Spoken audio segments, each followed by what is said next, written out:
people want to feel seen. They want to feel known. And one of the ways you do that is the leader finds their strengths, and they put them on the right seats on the bus. And that's one of our principles here at EntreLeadership. Tell me a story of one time you found the strengths of a team member, and maybe you thought they were the wrong person for the role, or you moved them to the right seat on the bus. Yeah, this is another lesson from my dad. He had his own platoon in Vietnam, and then he went on to run restaurants, and he would always talk about how building a team in a business is easy because you get to choose who you're hiring, you get to choose who you're firing, and most of the time people are choosing to be there.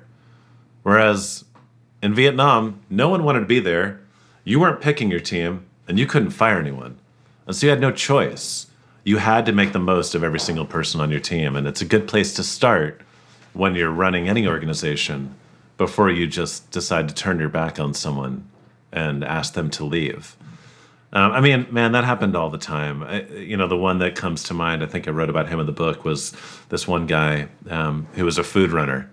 And at a restaurant like 11 Madison Park, a food runner needs to know every single thing about every ingredient on the plate that's being brought to the guest, right? They need to know where that vinegar is from and how long it was aged and what was the name of the woman that raised the goats that made the goat cheese and what is this wine, where is it from, what's the terroir, is it cold, and all this stuff, right? They need to know all that stuff, not because we're telling everyone everything, but because you need to be ready with that information in the event someone asks, or if you're present enough with them to recognize that that's something they'd want to know. This guy was not a good student. He just didn't care enough to do the work.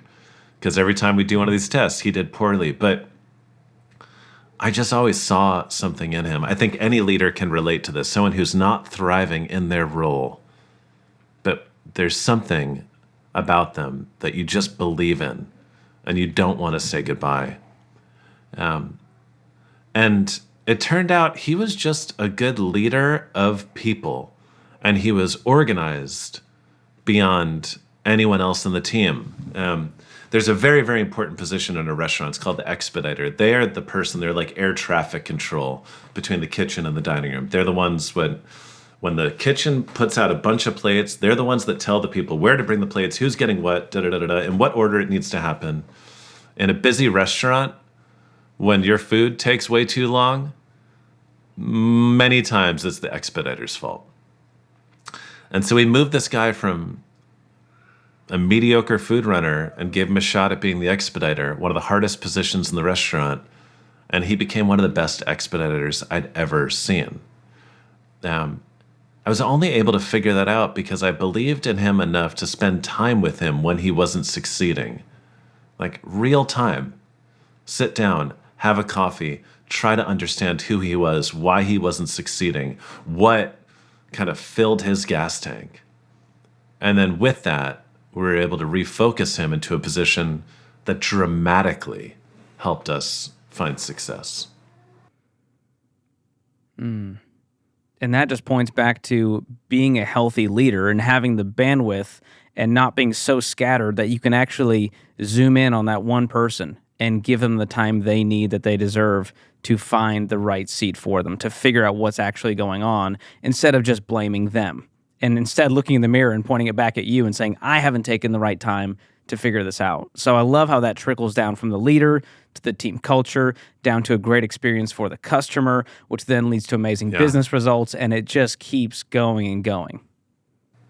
Well, yeah, and by the way, oftentimes leaders are scattered because they haven't slowed down for long enough to actually do the work necessary such that they don't have to be scattered anymore.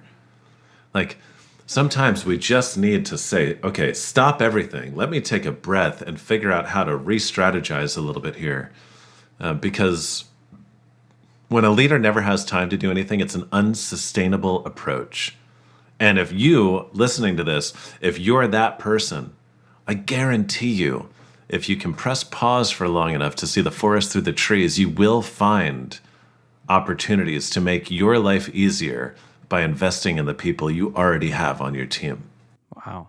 I can't believe this podcast is free. You're dropping so much gold here for us, Will. I appreciate that.